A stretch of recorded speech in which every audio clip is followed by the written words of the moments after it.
Shalom para todos, estimada audiencia de la comunidad cristiana Una Nueva Vida en Jesucristo, las iniciales UNBJ.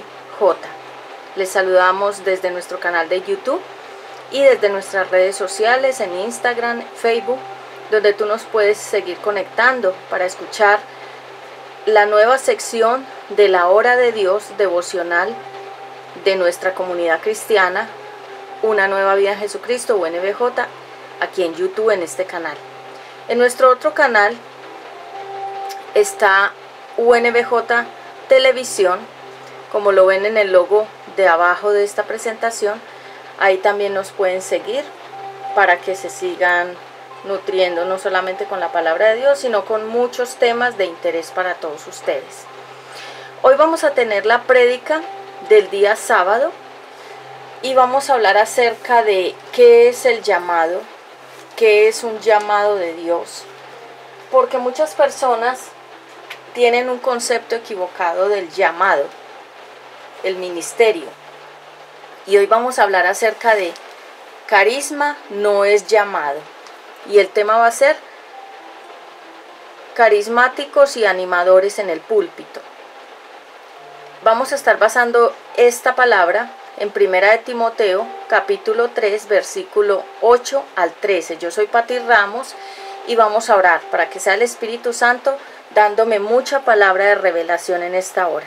Padre eterno, yo te doy gracias por esta palabra, por este mensaje de la predicación del sábado. Pido la guía del Espíritu Santo para que no sea mi propia interpretación de tu palabra, ni mis conceptos personales, sino que sea bajo la guía del Espíritu Santo que yo voy a ministrar esta palabra. Pido ciencia, sabiduría, revelación, inteligencia de Dios a todo hombre fuerte que se quiera levantar durante este tiempo. Anulo y cancelo toda fuerza del enemigo y declaro que de mi boca saldrán solamente palabras de vida eterna. Gracias, Padre, gracias, Hijo Jesucristo, y gracias, Espíritu Santo. Amén.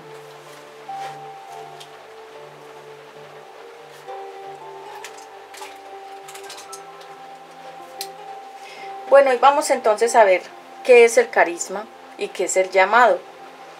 Vamos a leer en primer lugar los líderes de la iglesia en Primera de Timoteo capítulo 3, versículo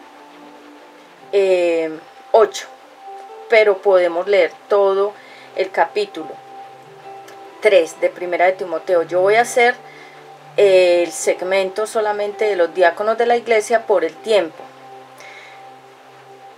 Dice: los diáconos deben ser gente respetable, no deben mentir, ni beber mucho vino, ni hacer trampa en los negocios.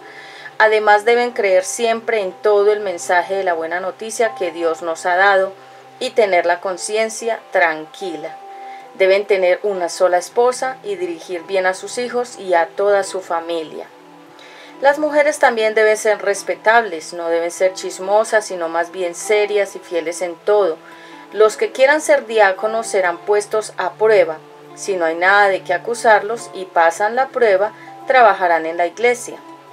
Los que hagan bien su trabajo como diáconos tendrán buena fama y se ganarán el respeto y la confianza de todos en la iglesia de Cristo.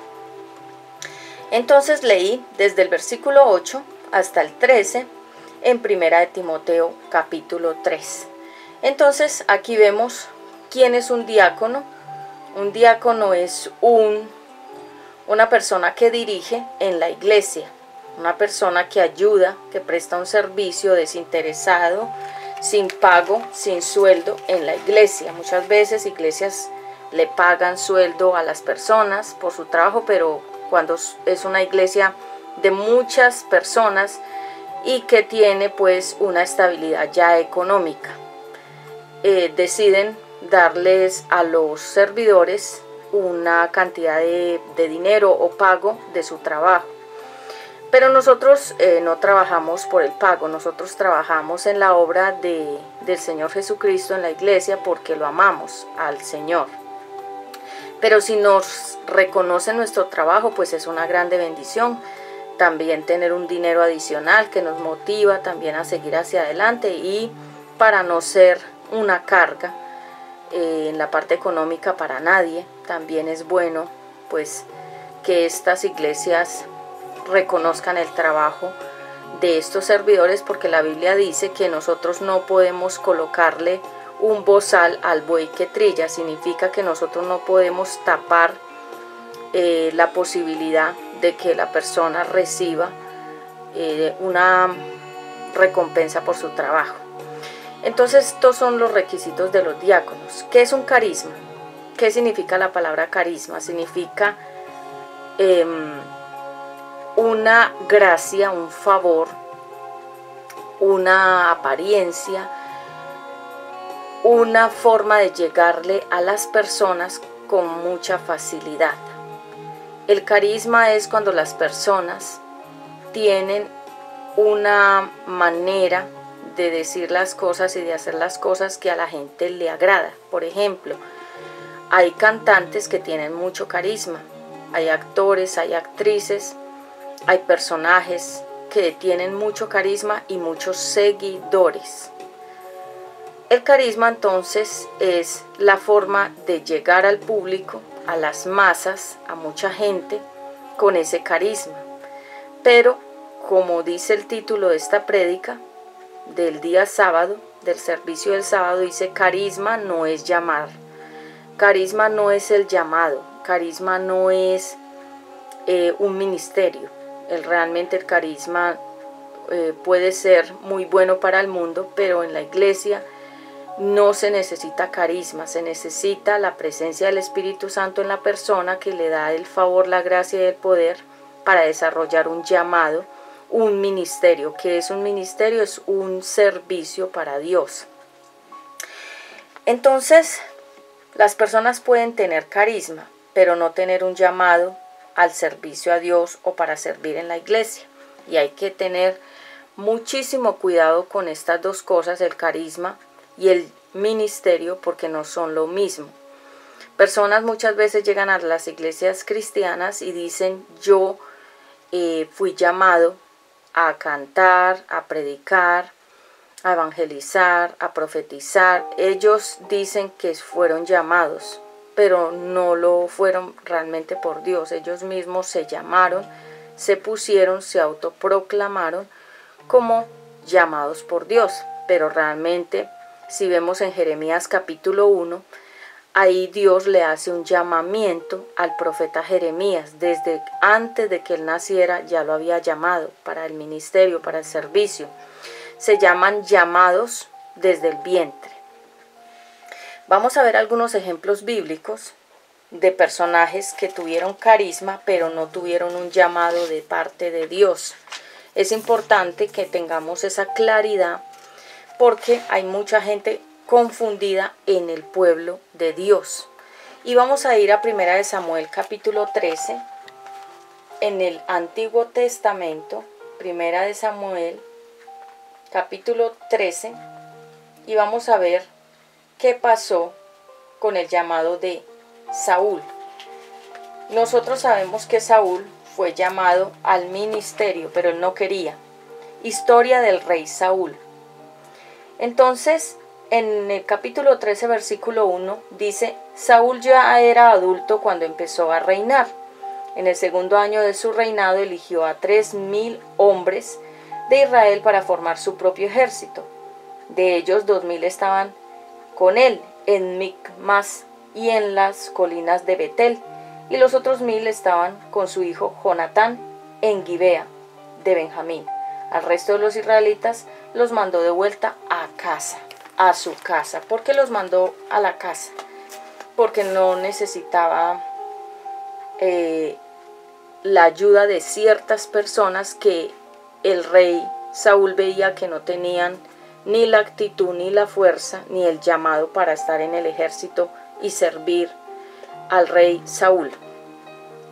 Pero más adelante vemos que cuando Dios llama a Saúl, realmente él sacó muchas excusas, como también Moisés sacó muchas excusas para servir a Dios. Entonces, ¿qué pasa? Que nosotros sabemos que Saúl cometió muchísimos errores, entre ellos la envidia. Él tuvo envidia muchísimo del rey David, envidiaba lo que el rey David tenía, porque el rey David también fue llamado por Dios. Y también vemos que él nunca obedeció lo que Dios le decía. Dios le decía una cosa y él hacía la otra, la que a él le parecía que era lo que él quería hacer. Así que fue un llamamiento totalmente fracasado desde el principio, porque fue un rey que no obedeció. Fue un rey obstinado, un rey que no estaba en la línea realmente de un llamado en santidad para Dios, sino que el rey Saúl hizo lo que a él le parecía bien, no lo que Dios decía. Y por eso vemos que al final él cayó en la brujería, en esta práctica con la adivina de Endor, la consultó, porque fue tanto su desobediencia que él quiso también hacer a su manera, buscar la voz de Dios de una manera con el espiritismo. Entonces vemos que el rey Saúl desde el principio fue desobediente y no tuvo nunca una claridad del llamado. Muchas personas dicen que son llamadas al ministerio, pero no obedecen lo que dice la palabra de Dios.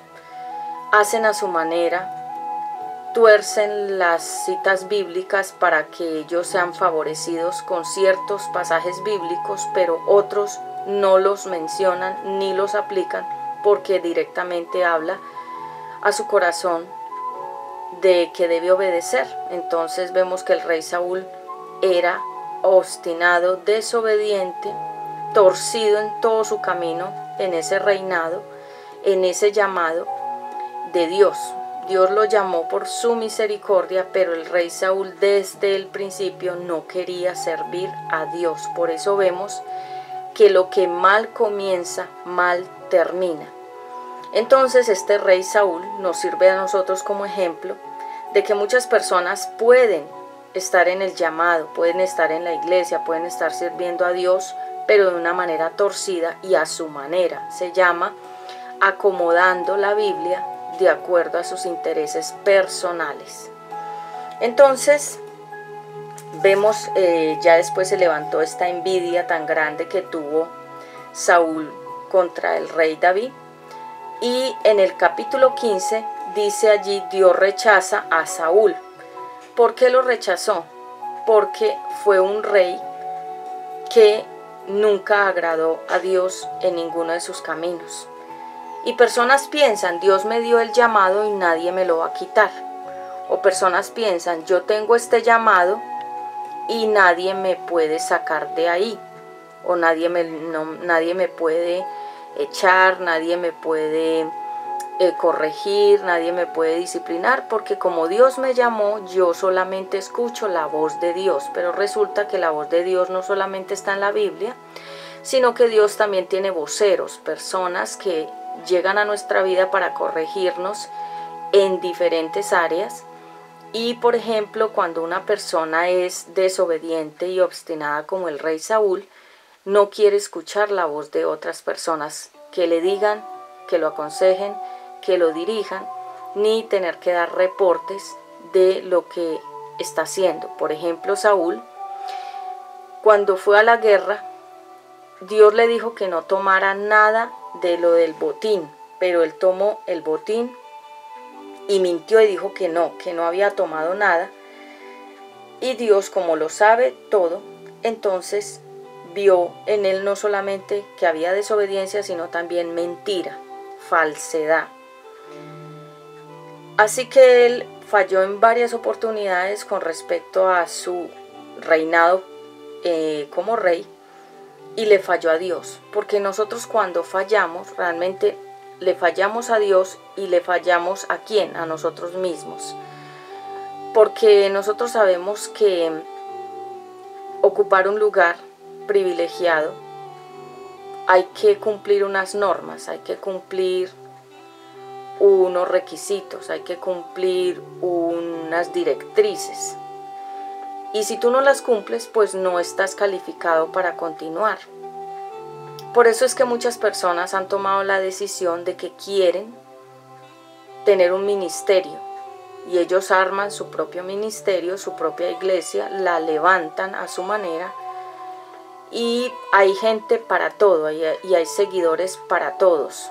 Hay gente que tiene seguidores para muchas cosas que no son de Dios, y hay seguidores para muchas personas. Es decir, hay gente que saca un producto y tiene sus seguidores, hay gente que saca un tema y tiene sus seguidores, hay personas que vemos las sectas y las falsas religiones y estas iglesias que se han levantado que son de falsa doctrina, y ellos tienen sus seguidores, gente los visita y gente está con ellos, porque hay gente para todo. Pero no quiere decir que esa gente que está siguiendo a esas personas los siga porque realmente ellos están en la verdad, los siguen porque tienen el mismo espíritu y se comprenden bien. Por ejemplo, nosotros sabemos que Saúl tenía un ejército, y ese ejército seguía las instrucciones del rey Saúl, así fueran equivocadas, por obediencia lo tenían que seguir y servir, aunque ese ejército viera que ese rey Saúl se estaba equivocando y desobedeciendo a Dios. Y al final de todo este pasaje, vemos que al final David sirve a Saúl. Vemos que después David estuvo con el gigante Goliat, lo vence. Después vemos que Saúl tiene envidia de David. Después vemos que Saúl trata de matar a David. Y al final, después de todo, Saúl mata a los sacerdotes de Nob. David huye de Saúl. Y hay mucha historia en Primera de Samuel. David le perdona la vida a Saúl. Y al final ya Saúl se quita la vida. ¿Por qué? Porque no aguantó más la envidia contra David. Le tenía mucha envidia por su llamado que tenía David. Y él mismo se quitó la vida, Saúl. Entonces, hasta ahí llegó este reinado de este rey desobediente, que fue un fracaso total. Porque lo que mal comienza, mal termina. Siempre esa es una ley, es una realidad en la vida de las personas. En Primera de Samuel, desde el capítulo 13 hasta donde termina la historia de Saúl, vemos el desastre de ministerio que él tuvo. Y por eso es que nosotros vemos que muchos escándalos están formados en base a estas desobediencias. Desobediencia continua de una y otra cosa, y esos son los escándalos que escuchamos en las noticias públicas, de un lugar específicamente o de una persona concretamente, que siempre ha sido noticia de su error, de su desobediencia, y siempre vemos que esto ocurre cuando la persona no obedece a Dios, pero tampoco tiene una convicción de un llamado de servir a Dios en santidad. En segundo lugar, vemos otro ejemplo, Absalón, el hijo del rey David. Fue un joven que también tenía envidia de su papá, porque los hijos también pueden tener envidia de los padres, y los padres pueden tener envidia de los hijos, porque la envidia es un demonio que desea poseer lo que otros tienen. La envidia realmente es una maldición, porque por envidia las personas matan, por la envidia las personas destruyen, por envidia las personas desean lo que la otra persona tiene. La envidia no deja que la persona crezca, o sea, es decir, la persona que es envidiosa nunca logra ser una persona feliz. Por eso vimos que el rey Saúl hasta el final fue infeliz, porque él sentía envidia del rey David. Absalón, el hijo del rey David, también tuvo esta envidia por su papá y por el llamado que tenía el rey David. ¿Por qué era tan envidiado el rey David? Porque él fue llamado por Dios. Él fue un salmista que escribió los salmos. Los salmos realmente son adoración a Dios. Él era un guerrero. Vemos que él venció al gigante Goliat. Y él era hermoso en su aspecto personal, en su apariencia física. Entonces tenía muchas cualidades, no solamente ministeriales, sino también tenía cualidades como persona. Y eso también creaba la envidia de los demás. Así que su propio hijo Absalón, vayamos a segunda de Samuel. Estábamos en primera de Samuel, ya vamos a segunda de Samuel. Y leamos esta historia también acerca de carisma no es llamado o carisma no es ministerio. En segunda de Samuel, en el capítulo 13, vamos a mirar. Amnón viola a su hermana y Absalón mata a Amnón. Estos eran los hijos de David. El regreso de Absalón. Absalón quiere ser rey en el capítulo 15. Tiempo después, Absalón andaba en un carro jalado por caballos. Lo acompañaban 50 guardaespaldas. Todos los días se levantaba muy temprano y se paraba a un lado del camino a la entrada de la ciudad. Si alguien iba a ver al rey para arreglar sus problemas, Absalón lo llamaba y le preguntaba de dónde venía. En cuanto a aquel le decía que de qué tribu era, Absalón le aseguraba: lo que pides es muy justo, pero el rey no tiene a nadie que atienda estos asuntos. Si yo gobernara este país, los atendería y les haría justicia. Entonces los seducía con las palabras. Convincentemente les decía: bueno, a mí me gustaría ser el rey. Estoy parafraseando como para que entendamos.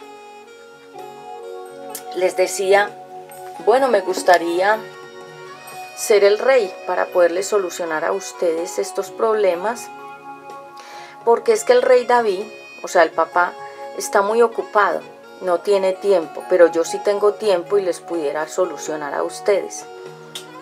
Y él hacía esto antes de que la gente llegara al palacio del rey David. Se llama usurpación de poder.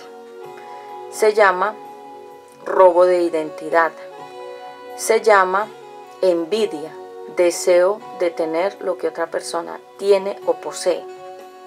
Esto lo hizo su propio hijo, es decir, el hijo del rey David, que quería tomar el trono de su papá, pero no de una manera íntegra, no de una manera recta, sino una manera de usurpación. La usurpación es cuando una persona coge, toma lo que no le corresponde ni le pertenece, lo toma a la fuerza y lo usa. Entonces, aquí vemos otro caso de que esta persona tenía un carisma. Absalón tenía un carisma. Ya vimos en la introducción, el carisma es una capacidad de agradar a las personas con las palabras, de ser muy persuasivos. La palabra persuasión significa una persona que con dulces palabras dirige a la persona o a una multitud a donde esta persona persuasiva quiere. Por eso es que vemos que hay personas que tienen mucha persuasión. Hay ciertas profesiones que les enseñan la persuasión, que realmente es control mental y poder jugar con las emociones de las personas y de alguna manera suplirle una necesidad a esa persona por medio de las palabras para que la persona se doblegue, sea dominada con esas palabras y con esa dulce forma de persuadir y que la persona haga o diga lo que la persona persuasiva quiere. Entonces vemos que este Absalón tenía carisma, persuasión, que es el poder de la palabra, de doblegar a los demás con argumentos, dándole muchos, digamos, puntos donde él establecía como el argumento. Aquí lo vemos que él dijo: porque estas personas persuasivas siempre tienen el porque en la boca, porque debes hacerlo así, porque debe ser así, porque yo digo, o porque la ley dice así, o porque ellos están llenos de un porqué. Así que vemos aquí que Él les dio a estas personas un porqué no debían ir al rey David, sino que les dijo, porque es que Él está muy ocupado. Es decir, de alguna manera lo que le estaba diciendo entre líneas es, Él no los puede atender, pero yo sí, porque es que Él está muy ocupado. Así que Absalón les preguntaba a esas personas de dónde venían y para dónde iban, es decir, los tenía de alguna manera controlados con las palabras. Porque nosotros sabemos que cuando una persona tiene persuasión, esta persona quiere controlar a los demás, saber la entrada, la salida, por qué, para qué vas a hacer eso, cómo lo vas a hacer, para dónde vas, de dónde vienes, dónde vives, dónde trabajas, dónde estudias, demás, porque lo que la persona quiere es información para poder tener ya como un argumento más sólido y poder persuadir y doblegar a su víctima. Absalón hacía eso. Y se acercaba a saludar a las personas y era muy educado, se inclinaba ante ellos, los abrazaba y los besaba, dice aquí en el versículo 5 y 6 de capítulo 15 de Segunda de Samuel. Los abrazaba, los saludaba y les decía a todos aquellos que iban a ver al rey, les decía palabras muy dulces, muy halagueñas, muy bonitas, muy educadas, muy persuasivas, y se fue ganando la confianza de los que iban pasando por ese camino. En pocas palabras, poco a poco se fue volviendo un líder que se fue ganando con las palabras la confianza de los demás y le estaba haciendo, como se dice coloquialmente en Colombia, le estaba haciendo el cajón a su propio papá. Hacer el cajón es cuando una persona le está abriendo un hueco a una persona para que caiga, una trampa. Así que vemos toda la historia aquí en el capítulo 15, cómo fue que este hijo comenzó a hacer esa estrategia para tratar de quedarse con el trono de su papá David. Usurpación de poder, usurpación de oficio, usurpación de ministerio, usurpación de autoridad. La usurpación es un demonio también que quiere, como Satanás en el cielo quiso, usurpar, tomar, coger, ubicarse, ponerse, sentarse en el lugar de Dios. Eso era lo que ese ángel llamado en ese momento se llamaba Lucero, quiso hacer en el cielo, una usurpación del oficio de Dios. Entonces ya vemos dos historias de ejemplos bíblicos de personas que fueron carismáticas pero no tenían un llamado de parte de Dios, porque Dios es el que llama a las personas al ministerio. No es que nos llamen una persona desde un púlpito, nos ponga la mano, nos llenen de aceite o nos llamen por un dedo, nos pongan un dedo desde una distancia y nos digan usted, Dios te dice que eres llamado. No, el llamado no lo dan los seres humanos, el llamado viene de Dios y es desde el vientre que las personas fueron marcadas. Como vemos en la Biblia, muchos fueron marcados para el llamado, como por ejemplo, ¿quiénes? Moisés, David, Jeremías, Ezequiel. Vemos en el Nuevo Testamento también Juan el Bautista. También vemos que Sansón fue llamado al ministerio desde el vientre. Vemos que Jesús fue desde el vientre porque Dios mismo bajó en forma humana para mostrar al ser humano que sí se puede vivir sin pecar y agradando a Dios. Y vemos que muchas personas fueron desde el vientre llamadas. Jeremías fue llamado desde el vientre. Entonces este llamamiento viene, hazte de cuenta como cuando uno tiene un lunar. Ese lunar es una marca imborrable. El llamado viene de Dios y es imborrable. Aunque la persona se distraiga, vaya de un lado para otro, busque otras cosas, el llamado siempre estará en su esencia y en su ser, y correrá y fluirá por su sangre el llamamiento. Por eso es que una persona, cuando realmente es llamada al ministerio, es tanto el poder de ese llamado que la persona deja todo por seguir a Cristo. Entonces vemos en tercer lugar y en ejemplo bíblico, Judas el traidor era un apóstol. Un apóstol significa una persona que sirve, que sigue, que aprende de su maestro. Judas, en Mateo capítulo 26, capítulo 14 y 16, vayamos por favor a Judas, a Mateo 26 y veamos quién era Judas. 26, 14.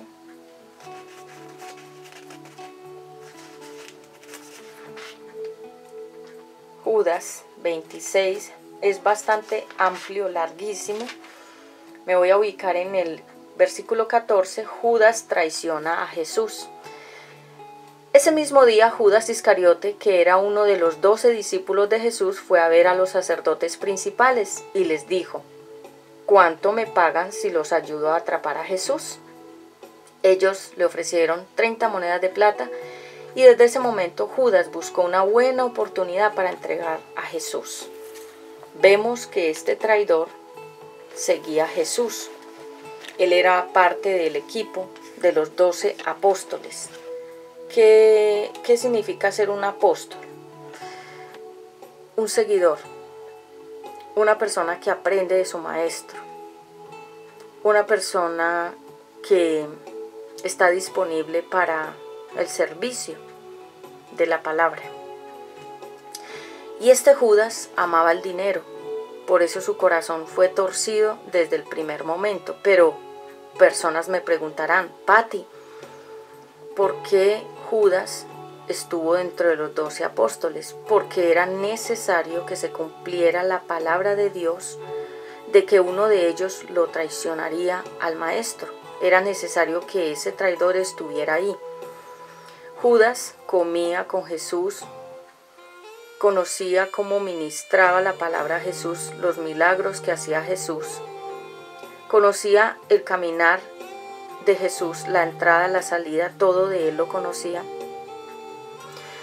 Y cuando Jesús hablaba, pues realmente él no estaba interesado en las parábolas, ni en los milagros, ni en las enseñanzas de Jesús, sino que él estaba interesado en el dinero, en la moneda, en el billete, en la ofrenda, en los diezmos y en lo que se recaudaba para el ministerio de Jesús, porque a Jesús le daban ofrendas de dinero, regalos en capas o telas para el vestirse.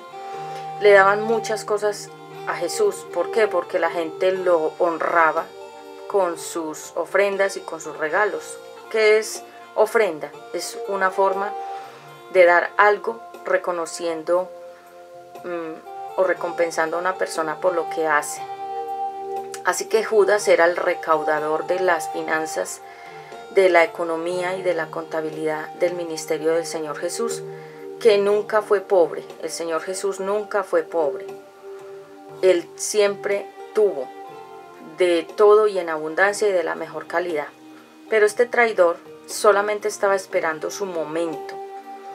Vemos que en las iglesias cristianas hay muchos traidores que se ocultan por un tiempo larguísimo o a veces más o menos largo. Bueno, depende la misión que tengan. Y como la serpiente solamente están esperando atacar en el momento oportuno. Y vemos que este traidor solamente estaba esperando el momento para él poder atacar al ministerio de Jesús.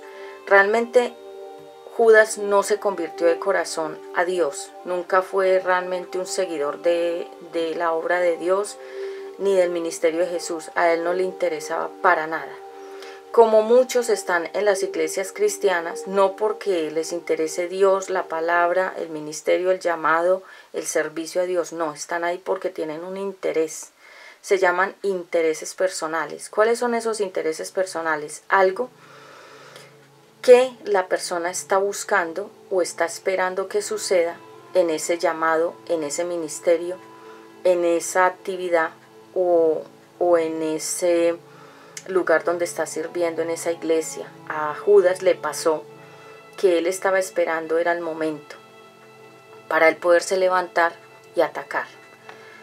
¿Y cómo lo atacó? Fue y lo vendió ante sus enemigos por una cantidad de dinero. ¿Cuántas veces personas no nos han vendido a nosotros por dinero, por estrategias, por finanzas, por compromisos, por un bienestar, por unos intereses personales, por crecimiento financiero, por crecimiento de más personas? Personas hacen eso, se llaman los Judas de las iglesias cristianas, que están esperando el momento de vendernos ante nuestros enemigos y llevarnos ante ellos bajo un engaño. Por eso es que esos besos y esos abrazos que muchas personas nos dan son los abrazos y los besos de Judas. El enemigo estaba metido dentro del grupo de los 12. Jesús ya lo sabía porque Él lo dijo, y como Dios sabe todo, a Él no se le escapa ningún secreto, ninguna cosa está escondida a los ojos de Dios. Realmente lo que pasa es que Dios actúa en determinado tiempo, porque las personas sacan de la abundancia de lo que está en su corazón en determinado tiempo también. Entonces Judas simplemente esperó el momento oportuno para atacar el ministerio de Jesús, pero se tenía que cumplir esa comisión de que el diablo, porque Jesús se lo dijo, haz lo que tengas que hacer porque el diablo ha entrado en tu corazón. Ahí se lo dijo. Vamos a leer un poquito como para que tengamos esa idea más clara. Estoy en Mateo capítulo 26 y voy al versículo, realmente voy al 20, versículo 20. Al anochecer, mientras Jesús y sus discípulos comían, Él les dijo: uno de ustedes me va a entregar a mis enemigos. Los discípulos se pusieron muy tristes y cada uno de ellos le dijo: Señor, ¿no estarás acusándome a mí, verdad? Jesús respondió: el que ha mojado su pan en el mismo plato en que yo estoy comiendo es el que va a traicionarme. La Biblia dice claramente que yo, el Hijo del Hombre, tengo que morir. Sin embargo, al que me traiciona va a pasarle algo muy terrible, más le valdría no haber nacido. Sí, Jesús ya sabía que Él tenía que morir y que esto se tenía que cumplir. Pero sabía también que la persona que lo iba a traicionar estaba dentro del grupo de Él, y dijo que el que moja el pan. Realmente esta persona que moja el pan simboliza a alguien que está compartiendo contigo la misma mesa, la misma comida, el mismo lugar, el mismo aire, la misma visión, aparentemente la comparte, pero con un final, es entregarte a tus enemigos. Hay personas que llegan a nuestra vida y se presentan como amigos y amigas de nosotros, como alguien que nos va a querer ayudar, aportar, apoyar en muchas cosas, y ellos son carismáticos porque sus palabras son muy persuasivas y nos venden planes, proyectos, actividades, nos dicen que hagamos esto para que tengamos más finanzas, hagamos aquello para que la iglesia crezca, hagamos esto y lo demás, pero su fin es la traición. Y muchas personas se acercan a nosotros, pero son simplemente espías que están allí esperando, como la serpiente, inyectar su veneno y matarnos. Estos espías son Judas, y estos traidores también están en la iglesia cristiana. ¿Cómo lo sabes? Porque ellos solamente están ahí, no por convicción ni por arrepentimiento genuino, están ahí realmente porque están esperando atacar en cualquier momento algo que ellos llegaron ahí No es, estoy diciendo que todos los que llegan a la iglesia cristiana, sino que dentro de las iglesias cristianas hay trigo y cizaña, hay personas buenas y personas malas, hay frutas, manzanas podridas que pudren y contaminan a los demás también. Entonces, este traidor de Judas estaba esperando su momento, estaba esperando más plata, por eso lo vendió por más plata. ¿Por qué? Porque su fin siempre fue el dinero, no fue nunca el llamado ni el ministerio. Él no fue tampoco convencido del ministerio, como tampoco Saúl fue convencido del ministerio, y como Absalón tampoco era convencido del ministerio. Eran simplemente enemigos de la obra de Dios. Y estos enemigos se ocultan detrás de falsos abrazos, besos, sonrisas, palabras bonitas, dulces, persuasivas, y te venden la idea de que están ahí en tu vida o en la iglesia porque te quieren apoyar, porque quieren que crezcas, porque simplemente quieren es que tengas más y más gente o más y más dinero, pero su fin va a ser la traición. Bueno, eso es como para que tengamos ya una idea más redonda de que el carisma no es un llamado, o el carisma no es el ministerio.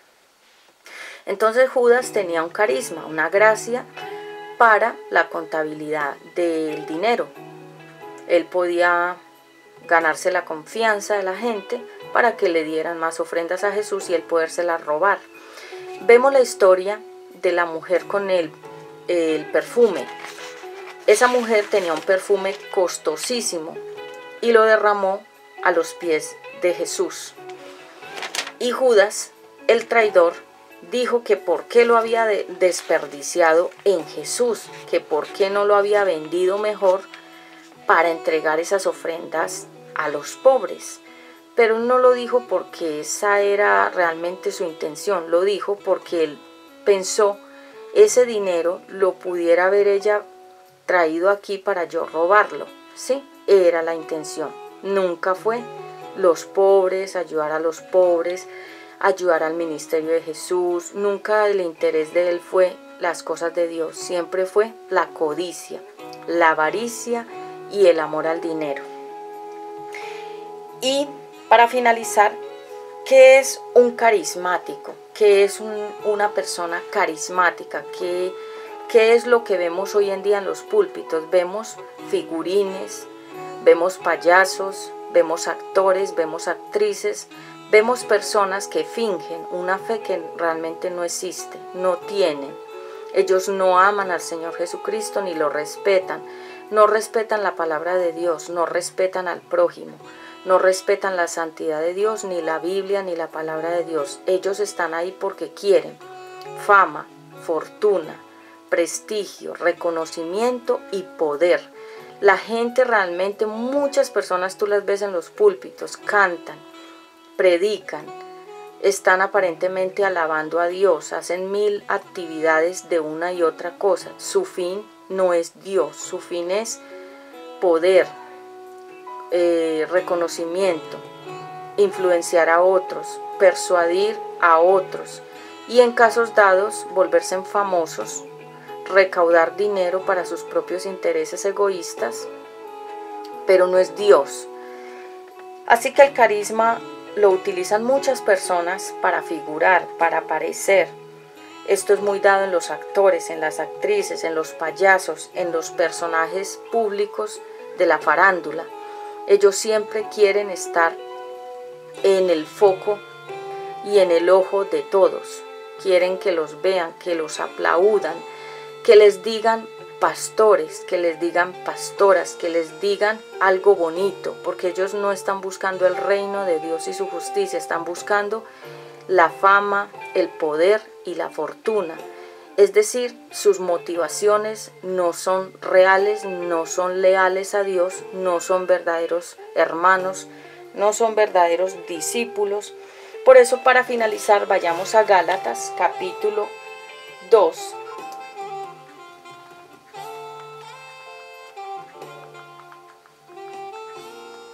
Gálatas capítulo 2, en el versículo 4 dice: Tuvimos esa reunión porque hubo algunos que a escondidas se metieron en el grupo de la iglesia para espiarnos. Esos falsos seguidores solo querían quitarnos la libertad que Jesucristo nos dio y obligarnos a obedecer las leyes judías. Pero ni por un momento nos dejamos convencer, es decir, persuadir, pues queríamos que ustedes siguieran obedeciendo el verdadero mensaje de la buena noticia. Entonces se llaman falsos hermanos, falsos pastores, falsos profetas, falsos discípulos, falsos seguidores, que realmente lo único que hacen es intrometerse en un llamado, en una iglesia, para espiar. Espiar a una persona es un delito, sea que la espiemos o que nos espíen por teléfono, grabando audios, tomando fotos, grabando videos, o que nos espíen a través de otras personas a las cuales les pagan para que nos espíen, para ellos saber a qué horas entras, a qué horas sales, con quién hablas, a dónde sales. Todo ese espionaje, todo ese tipo de persecución se llama un delito a la privacidad. Eso da cárcel y las personas que lo hacen pueden ser judicializadas porque lo que están haciendo es una intervención a la privacidad de cada persona. Entonces estos eran espías que llegaban a la iglesia cristiana mandados por otros para escuchar, para ver qué era lo que hacían en esta iglesia y salir a contárselo a los enemigos y ellos atacar.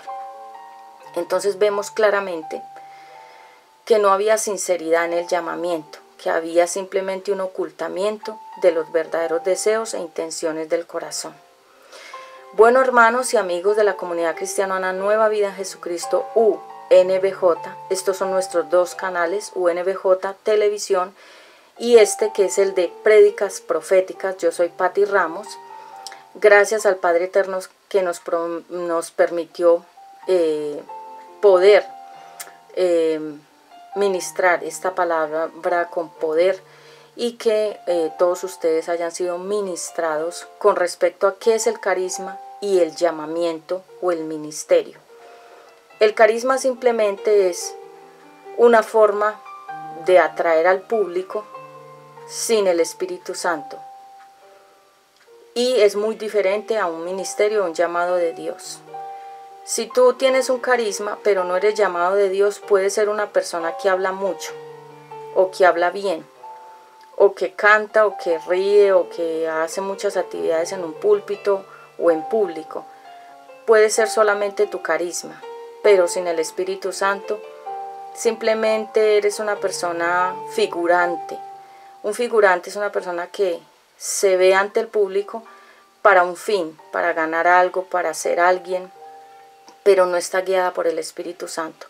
El ministerio y el llamado son muy diferentes. El ministerio es un servicio para Dios y el llamamiento es una manera de uno estar marcado por Dios desde el vientre. Un abrazo fuerte para todos. Habló para cada uno de ustedes Patti Ramos de la comunidad cristiana Una Nueva Vida en Jesucristo, UNBJ, en YouTube.